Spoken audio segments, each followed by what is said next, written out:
are some eerie similarities to the impact of COVID-19 and the after effect of the 9/11 terror attacks that took place 20 years ago this Saturday. They are outlined in a new book, Leading from the Stop, by Elias Kanaris. He was on one of the nearly 40 flights diverted to Gander, Newfoundland when airspace was closed. And he joins us now with some of the lessons that he's taken from that day. And he joins us from New Zealand. Thank you for joining us. Oh, thanks for having me. So tell us about that morning. You were on a flight from New Zealand to Chicago.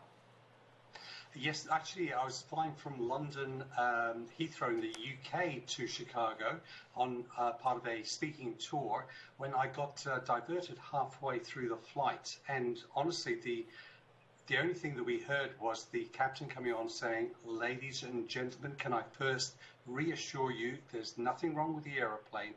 However, there has been a significant incident in the USA and the Federal Aviation Authority has asked all flights to be diverted. We're going to Newfoundland in Canada," and that was all we knew.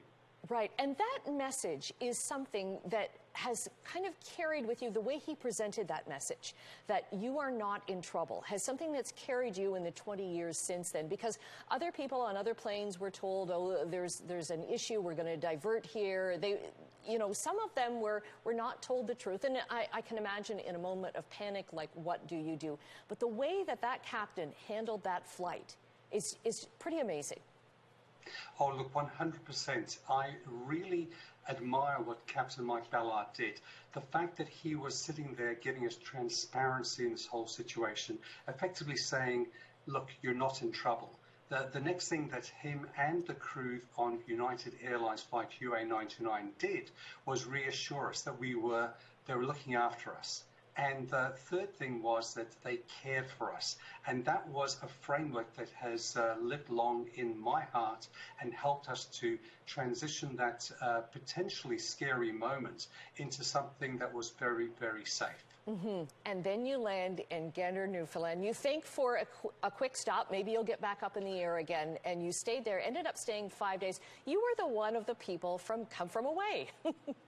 Oh, yeah, indeed. Honestly, I'm not even one of the people from come from away, but I was also very much in denial. I thought we were only going to be there for a couple of hours, short layover, back in the air, back on our way to Chicago. After all, I had a conference to attend, I had a report to write. This was somewhat inconvenient, but 24 hours in the plane, on the tarmac, before they let us out, and then a bus ride to Gambo to the Salvation Army, and all of a sudden I was realizing, hey, maybe I'm not going to go home all that soon after all. Right, and it kind of stripped away what you thought was important at the time. Right away, it's like, I've got to finish this report, I've got to go to that conference. Now it's like, no, I need to do dishes, I need to help organize things, I need to help the people who are helping me. The only reason that I actually made that mental change was the fact that on the first night that I was there at the Salvation Army, I remember getting up at around about midnight and taking my laptop into the main hall, where earlier on it was full of people, 198 of us passengers who were having supper there.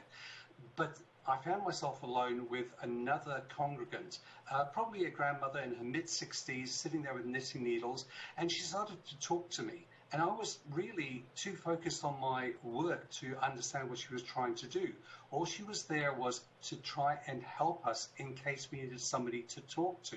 It took me maybe 10 or 15 minutes before I shut my laptop down, and I thought, Elias, you've got to change the rules. You've got to start to relax, and you've got to start smelling the roses. And that was something that she helped me to do, that later on we translated it into doing the dishes, helping out, even cleaning the whole church for a funeral that happened on the third day that we were there. Right, right. And we've got about a minute left, but I want to connect this back to COVID-19 and your response to that. It's like, yes, we are living in adversity right now, but there are things that people are doing to help each other and the hope that we will get past this. Oh, we've got to get past this. There's 3 principles that I talk about in the book. First of all, take control of yourself first and ask for help. It's so important that you do that, especially today with mental health issues, especially in lockdown. Secondly is build and expand your community, and by that, look out for the others who need help. As a leader, whether you're leading a large multinational organization or just your family, you've got to look out for others.